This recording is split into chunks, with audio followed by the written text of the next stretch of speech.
Hey everyone, welcome back to the channel. In this video, I'll show you how to set up alerts in the Chase mobile app so you can stay on top of your account activity and avoid surprises. To get started, open the Chase mobile app and sign into your account. Once you're logged in, tap the menu icon in the top corner of the screen. From the menu, select Profile and Settings. Next, look for an option that says Alerts or Notifications and tap on it.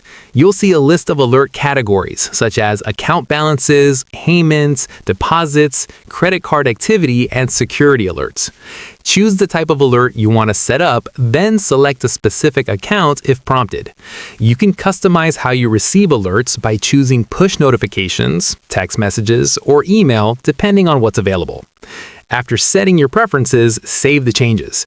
You can repeat this process to add more alerts or adjust existing ones at any time. Once alerts are set up, Chase will notify you automatically whenever activity matches your selected preferences, helping you monitor your accounts more easily. That's it for this video. If this guide helped you set up alerts in the Chase mobile app, make sure to like, subscribe, and leave a comment if you have questions. Thanks for watching, and I'll see you in the next one.